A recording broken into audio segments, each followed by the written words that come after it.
My credentials are, this is my PhD. It's about wildfire in Western Oregon, and it compares it to Indian burning, and it's a 500-year study. So that's what gives me my expertise. This video is going to be shown nationally to a small group, probably not much, well, 130 people.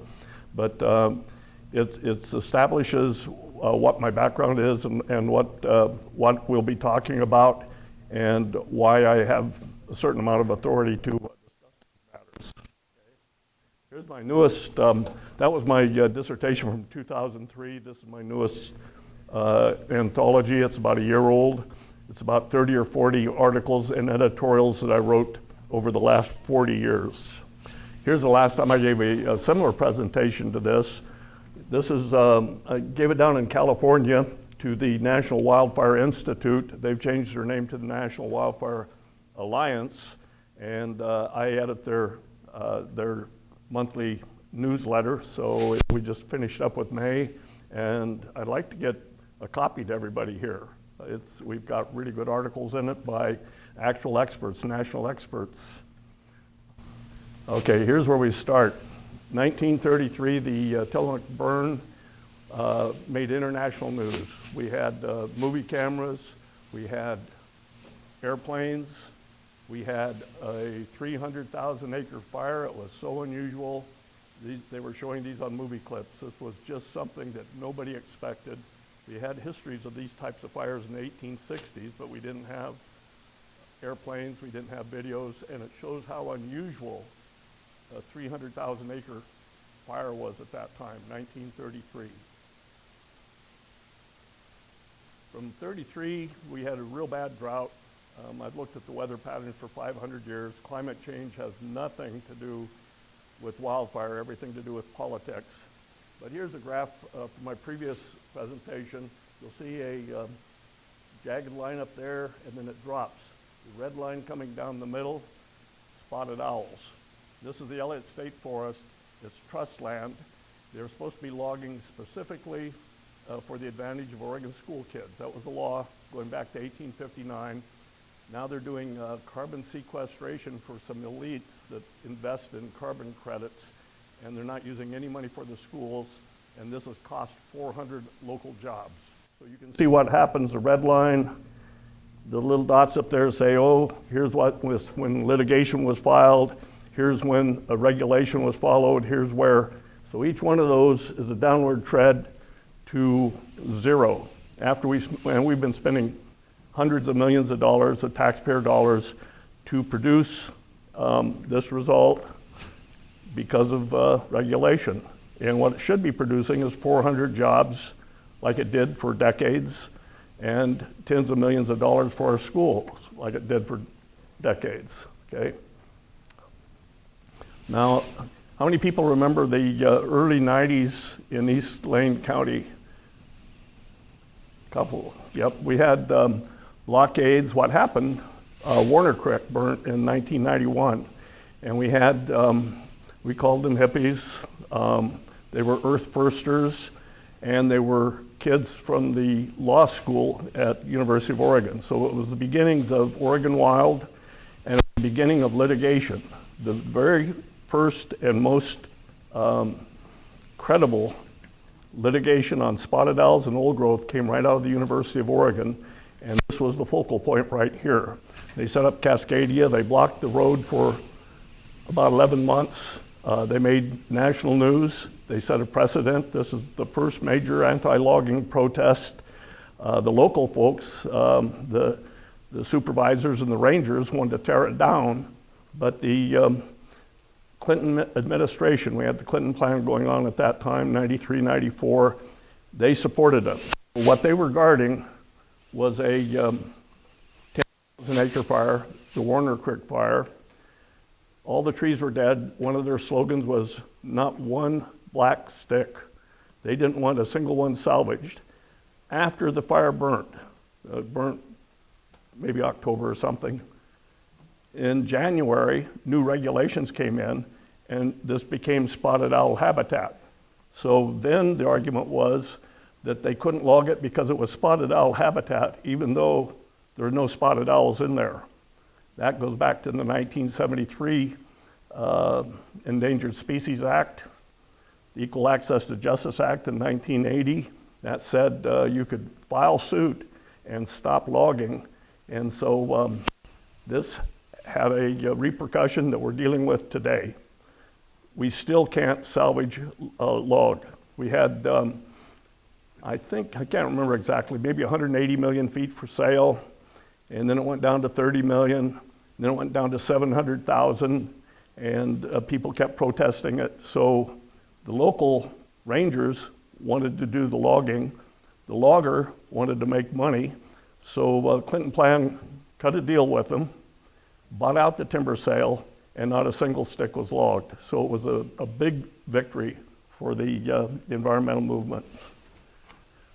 They had a hunger strike. One guy went 60 days without eating. They're fencing that area off now, and clear cutting became a bad word. The article that I've been passing around shows that in the early 70s, the word conservation was being changed, Orwellian. Conservation was invented to mean the wise use of our resources. The law is very clear, 1897 Organic Act, the trees were to be managed, the forest managed by the local people to produce products for the advantage of the people of the United States. Young trees were to be protected, older trees or dead trees to be salvaged. It's the law, it's never been repealed, it's just been regulated to non-existence pretty much. Okay, well, everybody turn your head sideways. Those long spikes out there are the 1930s. That's the Tillamook Fire. And we had 33, we had a Tillamook Fire. It was 300,000 acres. 36, we had the Bandon Fire, about 100,000 acres. 39, we had the second Tillamook Fire. It was the 6-year jinx. It was about 180,000 acres, but about 100,000 acres of that was a reburn. So the actual burn land was about 400,000 or 500,000 acres over a 10-year period, and this was famous because we had drought. We actually did have a climate change excuse at the time, and so that's why all those spikes are up there. That was a really bad decade. Now here on the lower part, that's 2020. We burned up more land, more forest land in 48 hours than we did in 10 years in the 1930s.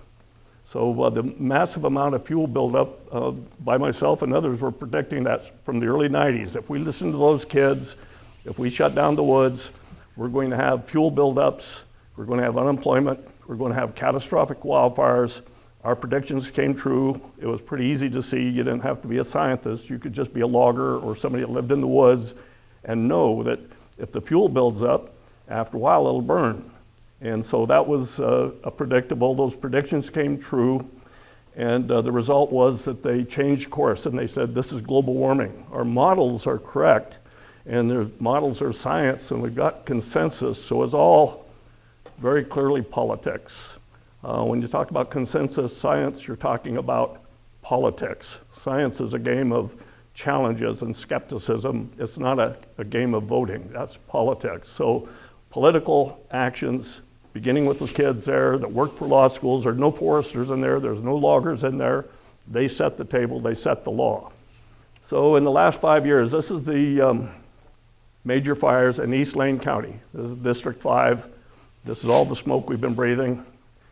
You can see how this compares to the Tillamook. 173,000 acres, 3,100, 127, 32,000, 26, and look at the dollar amounts. We're talking Clean Lane, they're saying, oh, it's 11 million a year. 382 million in 5 years, and that's the suppression cost. Most of that money was actually setting fires and creating shaded fuel breaks, box fires for ecological benefit. They've got all kinds of rationale, but they've been burning up our forests systematically and putting people out of work, and we'll come to the smoke in a little bit. But the point is, if the North Koreans had done that, if the North Koreans had done the same thing, it would be an act of war. Making 382 million in damages just to put out the fire. The worst damage was afterwards. They destroyed billions of dollars worth of timber. They destroyed tens of thousands of jobs. So this is just East Lane County. Heather Buck was the commissioner and totally oblivious to this. It's a federal problem. That's the answer. These lands were set in 1897 for the benefit of the county. The O&C lands, which aren't included here, but we have 300,000 acres in eastern Lane County in 1937, sustained yield for the benefit of the county. The federal lands, 25% goes to schools and roads. The O&C lands are back up to 75% as they were in the 1930s, goes specifically to the county. So why we don't have county commissioners, and not just this county, all the Western Oregon counties really focused on their obligations to the people to make jobs, clean air, recreational opportunities. That's the reason I'm turned into politics. I'm not going to say anything politically on my own chances, but this is a political issue. It's biological, just like if a bomb hits a home, it's biological. But the decisions to do this and the results of doing this, that's American taxpayers unwittingly paying hundreds of millions of dollars to destroy our resources. Okay. That's the Labor Day fires in 1920.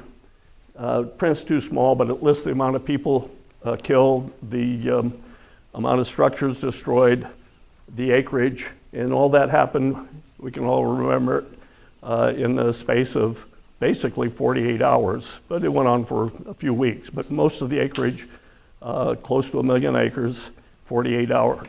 The one in the lower south area there, that took out the town of Happy Camp in Northern California, and then moved up about 100,000 acres into Oregon when that was done. And we know what happened to the other towns along the way. Okay. 2020, yep. 2020. September 9. I think that's right. It was later. It was a week earlier. Yep. It was a Labor Day. They had a couple of ignitions before Labor Day, but the east winds came in and record setting. And now we've got record wildfire risk because of all those dead trees that they haven't done anything with. Okay. Here is Blue River. Now I've got, I worked with Jim on this, and we're trusting Logan to be able to pull it off. It's something I've never done before, but try to integrate videos with PowerPoint. Okay, so so there's one after this one. This is Blue River. Oh, okay, this is Detroit. So what the first video has got sound. The sound is singing. We videotaped most of the devastation after it happened. We turned it into 7 or 8 YouTube videos. My partner, Russ Sapp, a logger in Alsea, is also a musician. And the person I was working with, Mackenzie Peters, was a learning to do video editing. So we followed the roads when they first opened within a few days or a week to document the destruction so that we knew what was there and we would be able to share it. So, okay, here's this video here is the longest one. It's a little over 4 minutes. It's going to be a long 4 minutes. But listen to the words that Russ is singing. The idea is you're in a car, you're driving along, and here's Blue River after the fire. Blue River.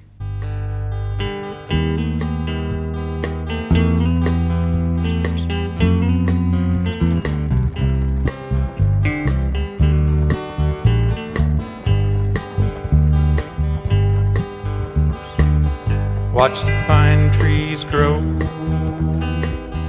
see the river flowing through time of our life. Milepost 41. stars shining bright.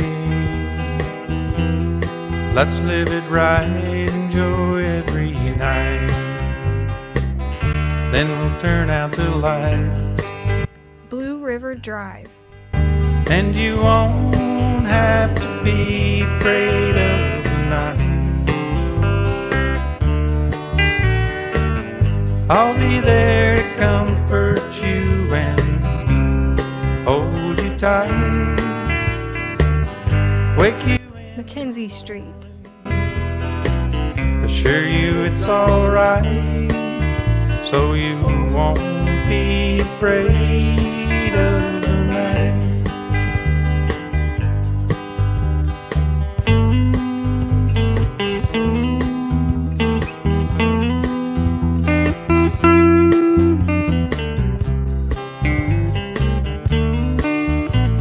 Echo Street.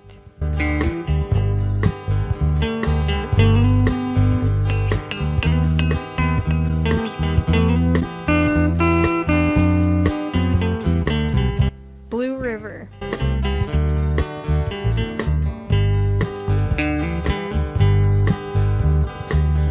It's so nice to have your company.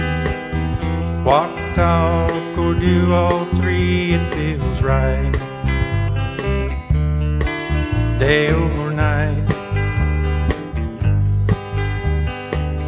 you have helped me more than I can say. If I can repay you, help, show me a way. Show me today. And you won't have to be afraid of the night. I'll be there to comfort you and hold you tight. Wake you in the morning, assure you it's alright, so you won't be afraid of the night.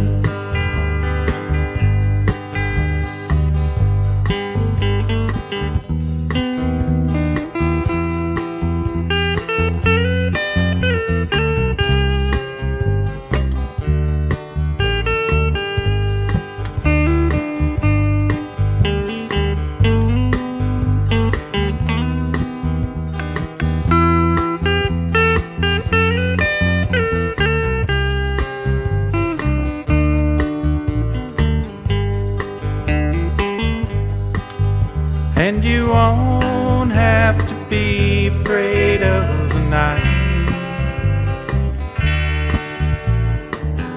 I'll be there to comfort you and hold you tight. Wake you in the morning, assure you it's alright, so you won't be afraid of the night. So you won't be afraid of the night.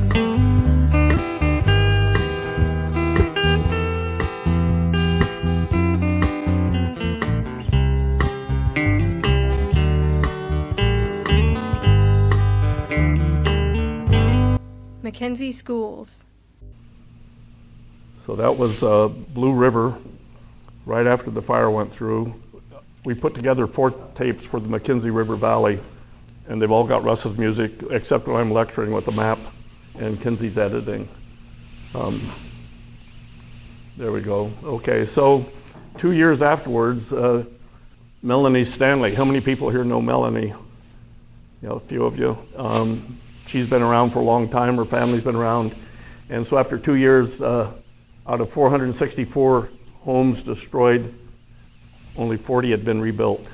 So we talked about LA, Eugene, and Lane County is far worse. This is on KEZI. Okay, next. Then this post is from a couple weeks ago from Facebook, and it's Holiday Farm permit update as of March 2026. Been 1,833 days of 5 years, 7 months, or 5 years, 7 months, and 3 days. 517 dwellings were lost. 227, less than 50% completed 5 years later. 32 permits in process, 1 permit under review. That's sickening.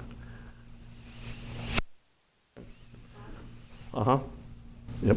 And I was delivering recovery kits incognito, but we got them, and then they were ordering us to not have the sifters. Yep. So we took the sifters out because people were trying to find their heirlooms and keepsakes and anything they could salvage. To be able to be up there and deliver these kids to those folks that were just arriving to their properties, it's going to be a lifetime experience that I experienced. Were you with Henri at the time? No. Okay, Mark will know. Tasha was with. But Mark was with me. And Tasha with Henri, when I talked with Melanie just about 6 months ago, she said that no help from the county at all. Yep. The only help came from Tasha and Henri, and that was a group that gathered up some clothes and money and sifters and tried to help the people, but it was all Red Cross. Red Cross, I yep. worked with Melanie Yep. a lot, Yep. and we got help up there. So that was a huge fire. Should have been taken care of 5 years ago, really. That's what we used to do. When Wendling burnt down in 2003, it took 90 days to rebuild 30-some homes, a bowling alley, the city hall, the jail, the market. 90 days. It was private people and private property, but when we had the Columbus Day storm, how many can remember that? A couple of us in here. I was flying a kite on that day, literally. But that was a Friday afternoon. By Monday, Bill Hagenstein and other people had met with the industrial forestry people, the Department of Forestry, Fish and Wildlife, and they had a salvage plan in place. 72 hours they were working. And people were saying, good, not, oh, wait, we have a regulation. Have you filled out your form? So these are the fires from 2020, 2021, 2022, 2023, East Lane County. That's an act of war. We're not doing that much damage to Iran, I'll say that. So here's the before picture. This is close to Detroit. It's an area I know along the power line. This was taken, I think, about June 2020 and next. And here it is. That took about an hour to 3 hours to burn through. Next. So we have repeat fires. What you just saw was a repeat fire from the 1930s. We leave the fuel out there. That's why we have more fire danger now than we had 5 years ago, because now we've got billions of tons of fuel. So here's the Kalmiopsis.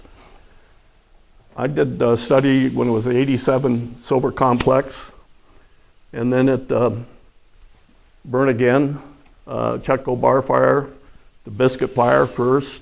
So you can see 3 places have burnt. It's burnt the 4th time now. So you create a wilderness. This used to be a mining district. It used to have a county road.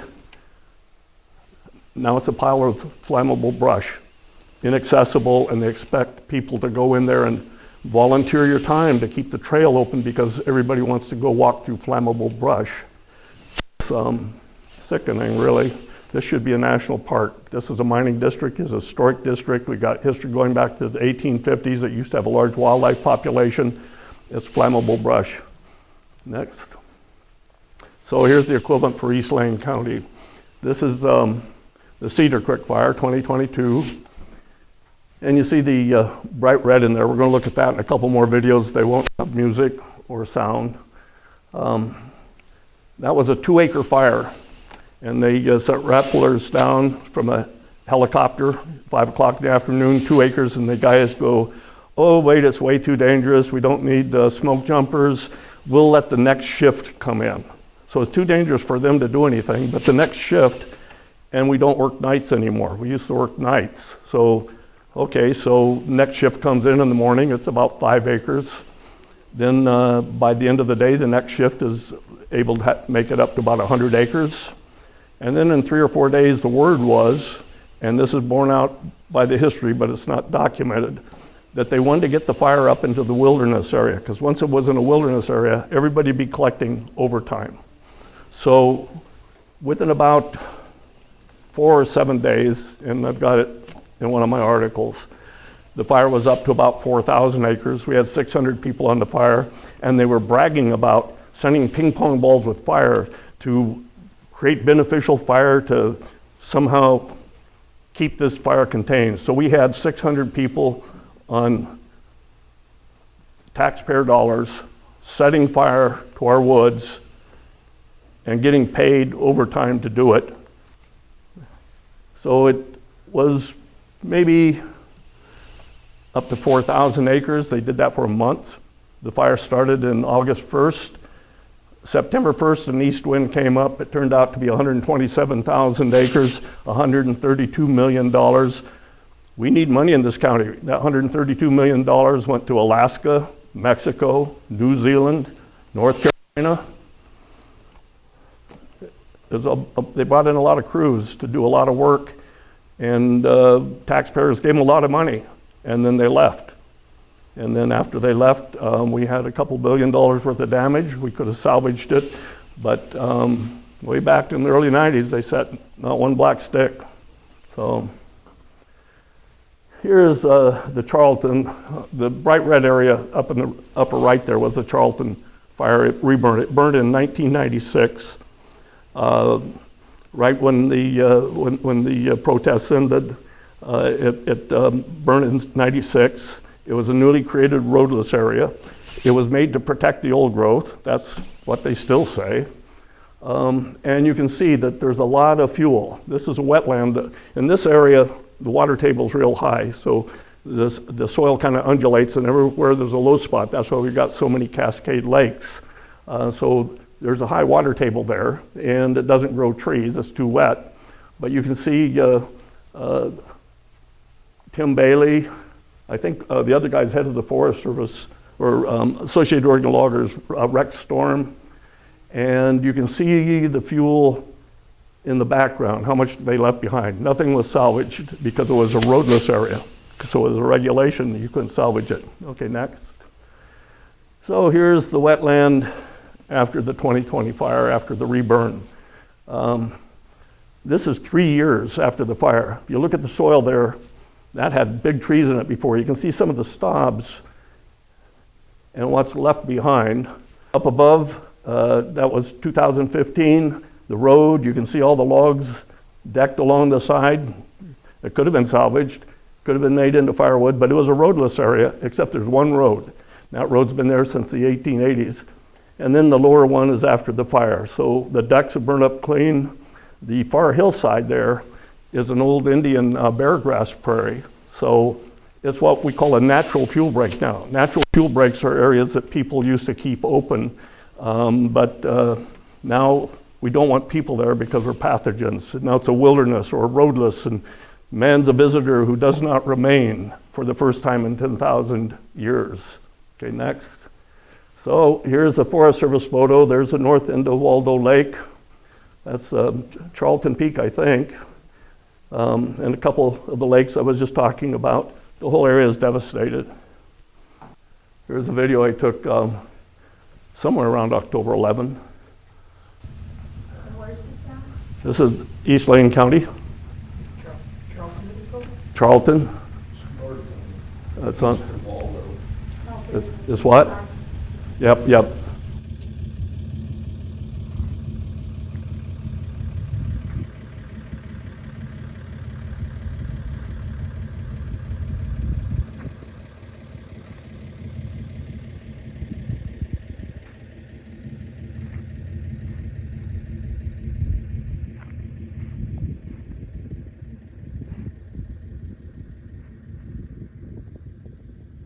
Now the first one we saw was reburnt. This one is lodgepole. It's kind of the newer burn there. You can see they're all invasive. They're up along the ridge line. And if you look underneath, those trees are invasive. That used to be a natural fuel break. There used to be bear grass through that area. You can see remnants of it, but now it's all submerchantable, a lodgepole. That could have been mowed and chipped, or slashed and burned and replanted. But the lawyers know a whole lot more about forestry than the rest of us. So this is what we get. You like that slide. Okay, so here are some pictures after the 2020 fire. You can see a fawn, a buck, a doe. This is wildlife habitat. This is we're saving the land for the animals because they love to be burnt alive. We're killing hundreds of millions of animals with these fires, and we're doing it on purpose. These fires aren't let burn. These are fires that are set. They make shaded fuel breaks. They've been doing it in East Lane County. They put up a gate so people don't really see what is actually happening. Okay, so up above, who's been to Blair Lake? I know Mark has. Okay, Blair Lake is a beautiful campground. We're going to have another video with sound. It's going to be Rob de Harport. Some of you know Rob. And his family stocked it with fish, built the road up there, camped out for years. So the upper picture, you can see all those trees are probably invasive. I'm guessing that that area was treeless in the 1800s, but they moved in just like the ones we saw that were dead. And the lower picture is one I took 3 years after the fire. No salvage. The roads were blocked off, gated off. We had to get special permission to go in. Common word is heartbreaking, but disgusting is another one. Yeah, I used to come here years ago. We'd bring the canoe up here and fish in the spring and catch some nice fish. In fact, I remember Memorial Weekend one year, parking the canoe on ice, and we could still walk on the ice. It was that firm down in that end of the lake, and had our beers right there and fishing and caught a ton of nice fish. And it's just a beautiful place, and look at it now. It's just won't be the same in my lifetime or probably my grandkids' lifetime. Pretty sad. And there was three or four campsites in here. I don't even know if you can distinguish where they were now. But you can tell some of this burned pretty darn hot. Did you say this was a stocked lake? Yeah. As far as I know, there was probably never any fish in here prior. Now the little creek that feeds out of here, Wall Creek, it's had cutthroat in it. Used to fish that a lot too. Little bitty pan fryers. What feeds this lake? Just springs and runoff. Just springs and runoffs? Yep. So is your reckoning, has there ever been a fire like this around this lake? Not that I'm aware of. There's another lake called Devil's Lake just over the ridge there. People hike in and fish that, or they used to. Oh. It'd probably be a struggle to get there in the next few years with all the blowdown. Yeah. But it's pretty sad. Yeah, my grandpa, when he first started working for the Oak Ridge Ranger District in the early 50s, the road ended down there at Salmon Creek. And that's where I first went hunting with his, was up on Unit 6. And then, of course, the roads expanded up into here in the 50s, and they did a lot of logging. But they never had fires like this. Never. So to me, it's a shame. It's heartbreaking to see it like it is. So that's the person impacted by it. This is East Lane County. Most people in Lane County have no idea what's happened, what's been happening, and what to do about it. So the next picture, Mark will know about this. We just went up to Fall Creek just a couple weeks ago, and this came out from KVAL. Sheriff's Office warns of multiple hazards in Fall Creek Reservoir. There's a sheriff's report. We'll look at that next. There's floating logs all through Fall Creek Reservoir. There's a campground there. Everything upstream is burnt.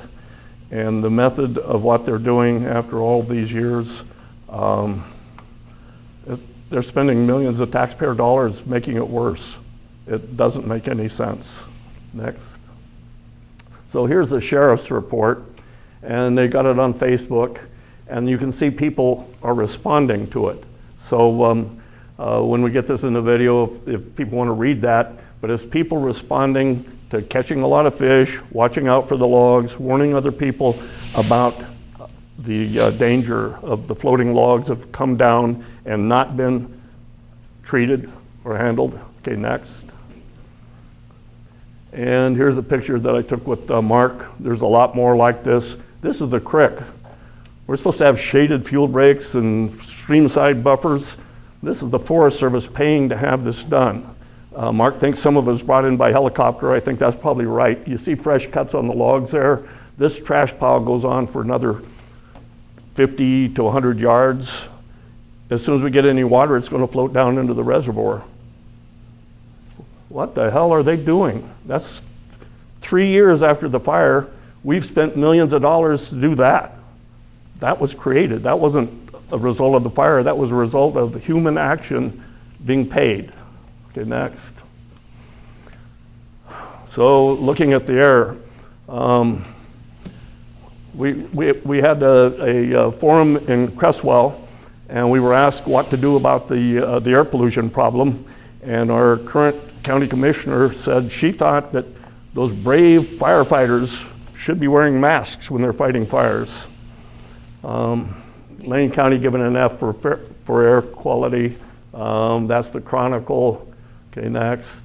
Lookout. Eugene Springfield ranks #2 for worst air in the U.S. Lung Association. Eugene Springfield ranks in the top 25 of the worst air pollution, mostly based on wildfire smoke. So in the last 6 or 8 years, we've had studies on wildfire smoke. On the eastern seaboard, they determined that about 5,000 people a year were dying prematurely, mostly little kids and old people, lung problems, but from smoke from the Canadian fires. In California, they did a study, and these are in the last few years through the university, and they assumed that, or not assumed, statistically demonstrated that about 10,000 people a year were dying in California from California wildfires. And when we say California wildfires, we're talking about U.S. Forest Service. They don't have O&C down there, and private landowners don't do this.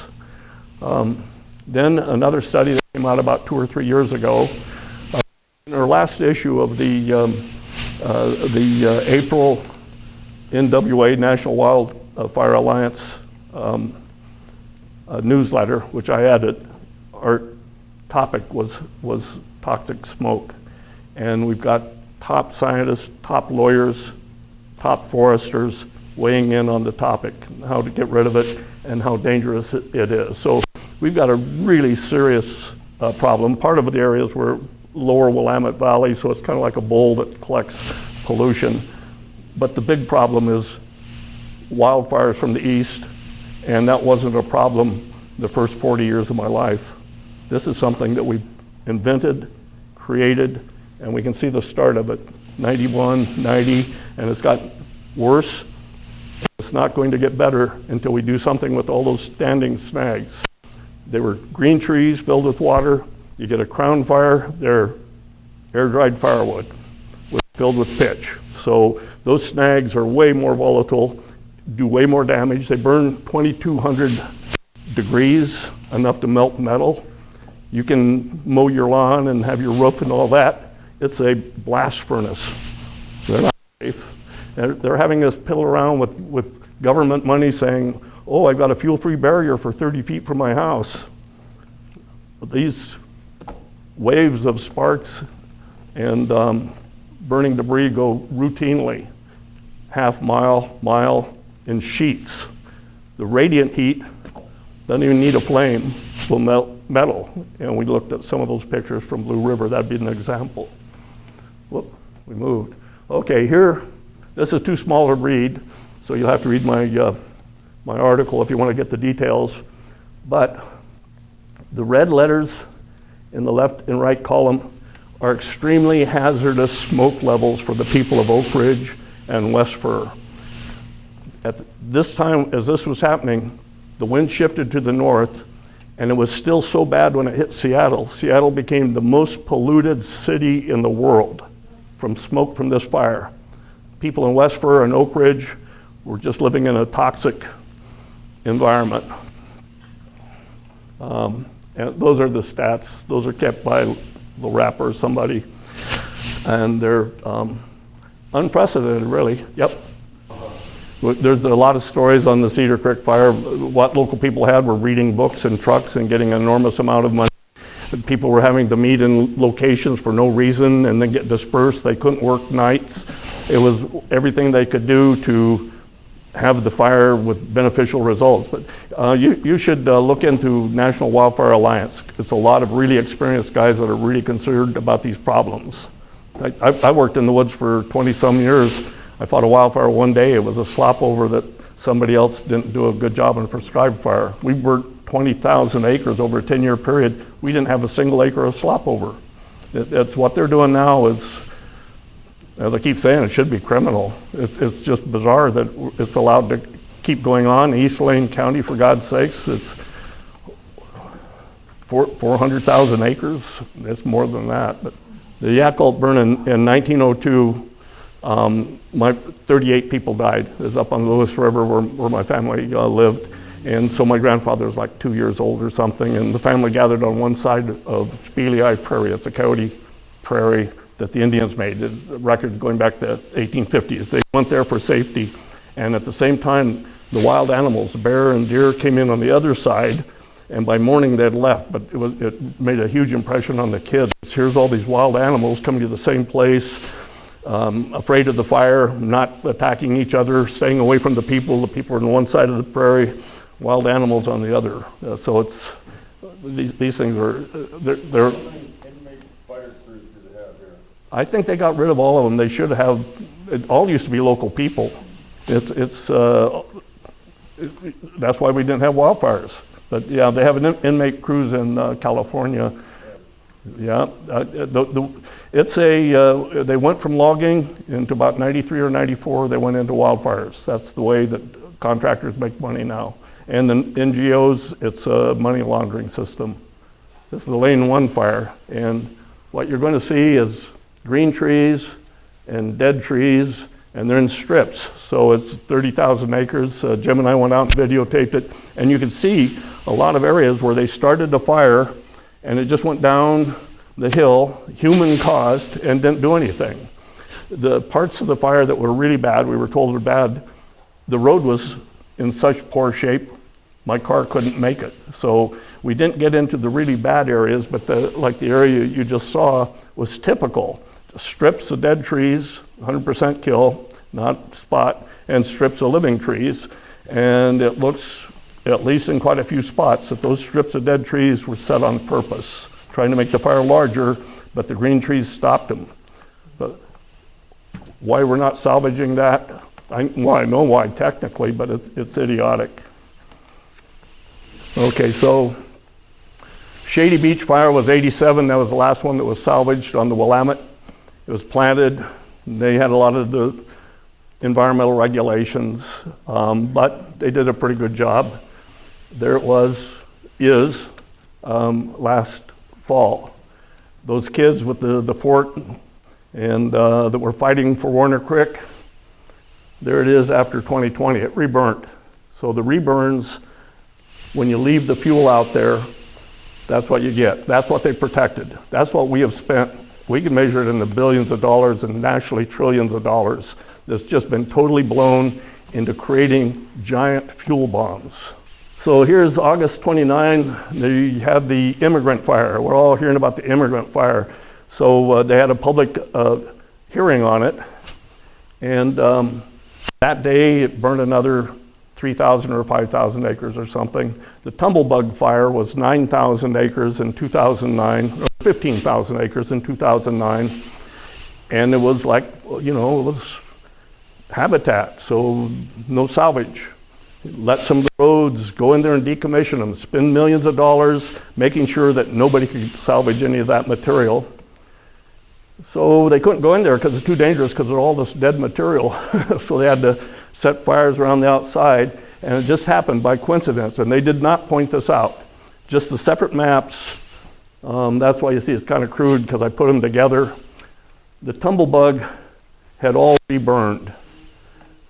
It was tumblebug 2, but they called it the immigrant. And you can see it's almost exactly correlation. So we were lucky an east wind didn't come up, but this was during the public meeting of August 29. They didn't say anything. Right after this, another 17,000 acres burned up. If an east wind had come up, it would have been 100,000 acres.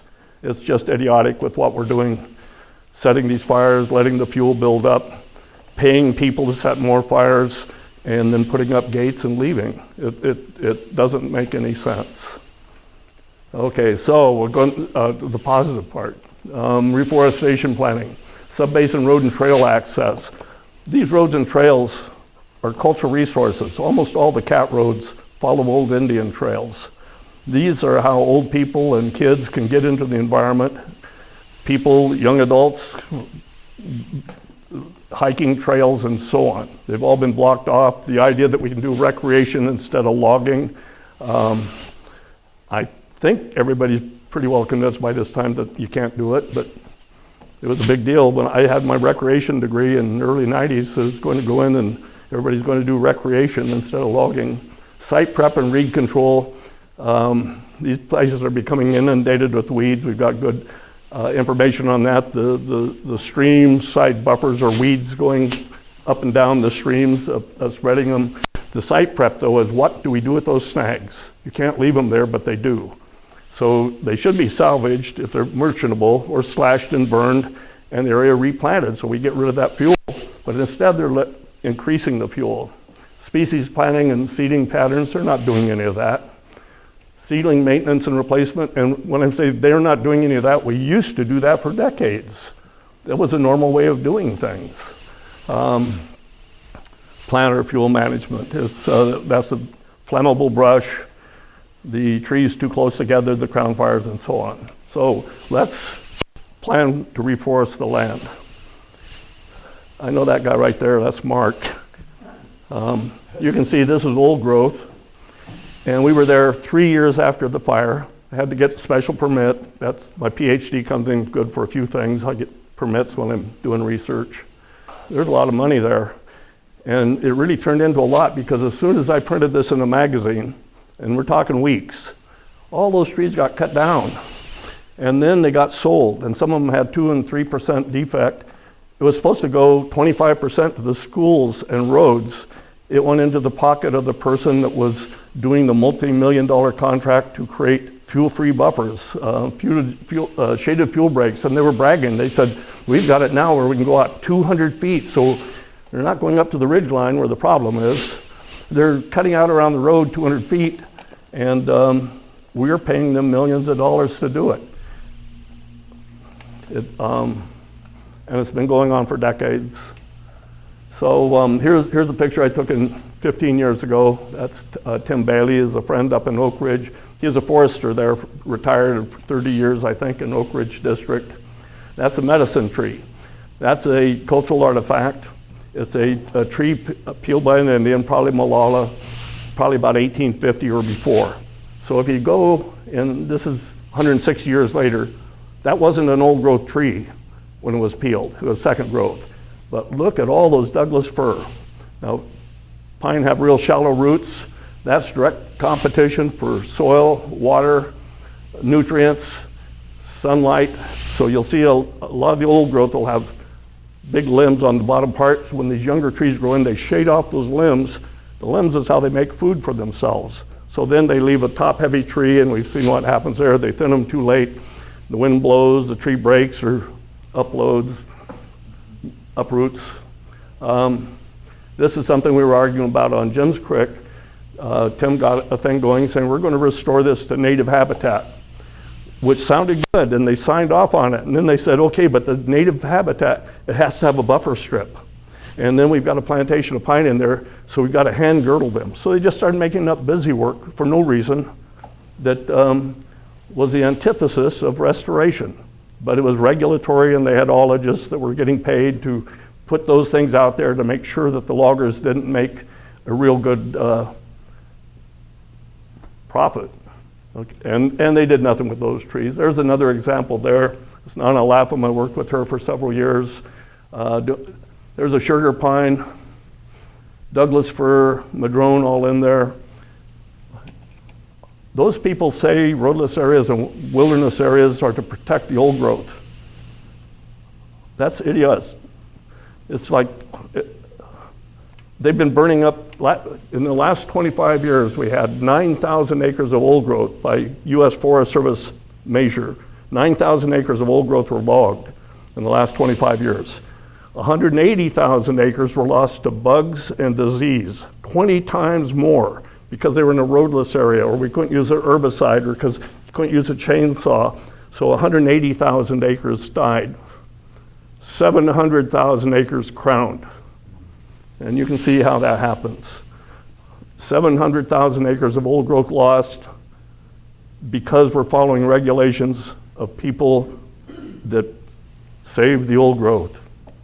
Didn't know what they're doing, but they got their way, and we're dealing with it today. And it's not too late to turn the corner, but we're losing 700,000 acres of old growth, and it's not to logging.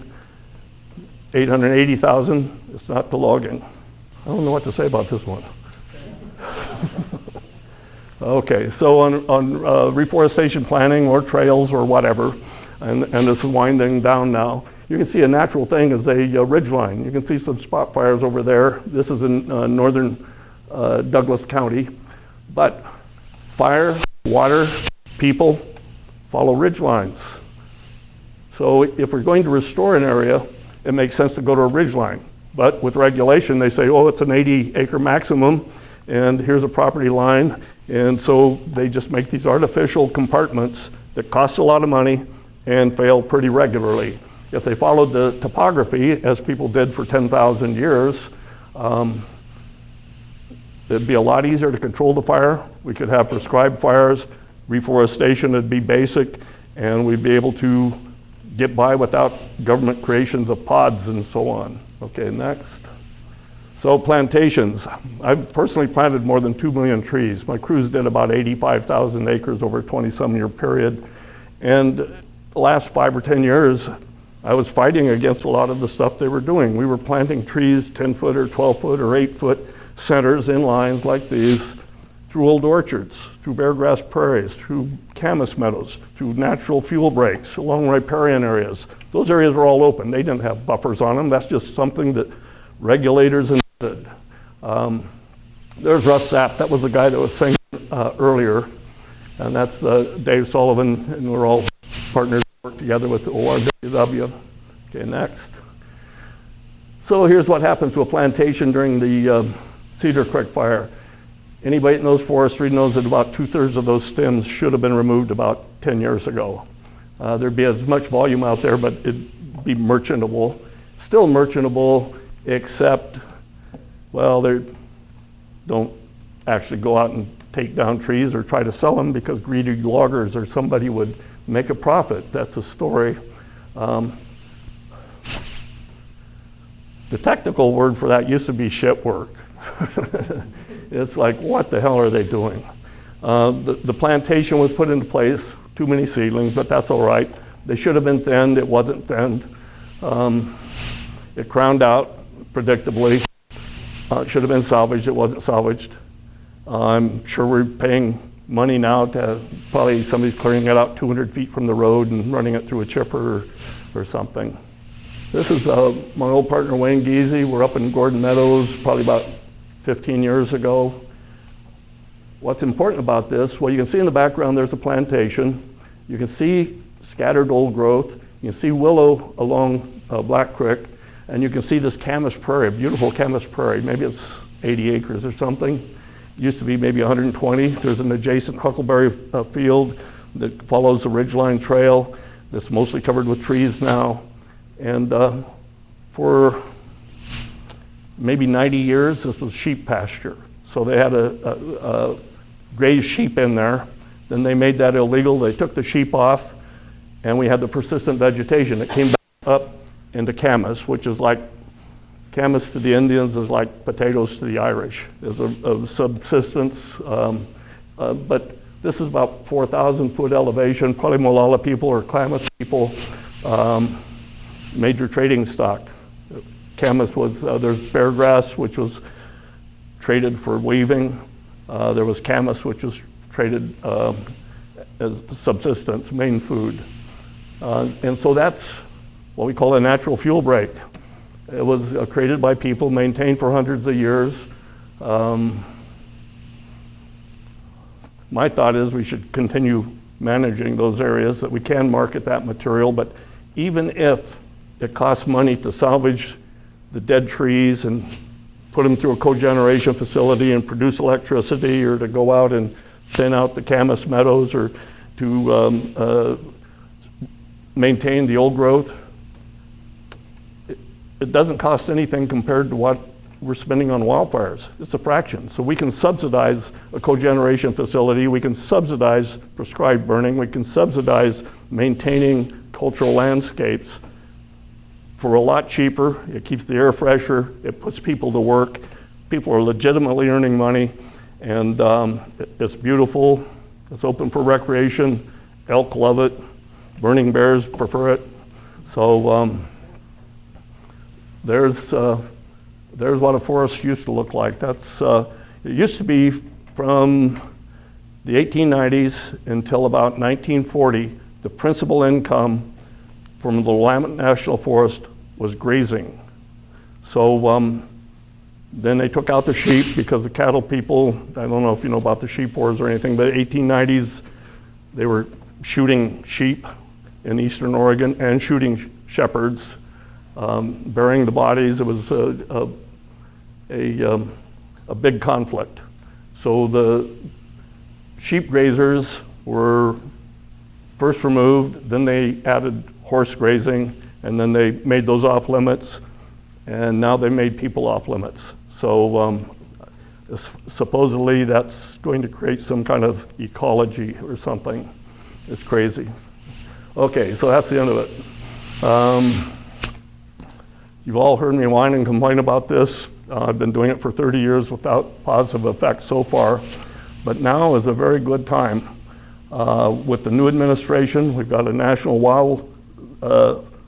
wildfire service, wildland fire service, brand new. It's going to be handling fires. We're going to have, we've got the Forest Service falling apart. They're going to be looking at a state level. We've got obligations as people that live in this county to take care of our grandkids and our great-grandkids. We can't be leaving them this mess. This isn't what we got.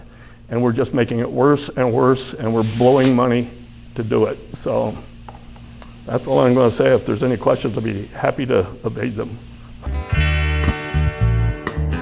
I'll be there to comfort you and hold you tight,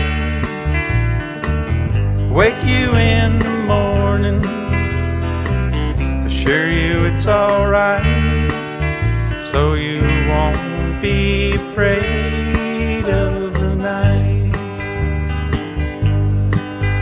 so you won't be afraid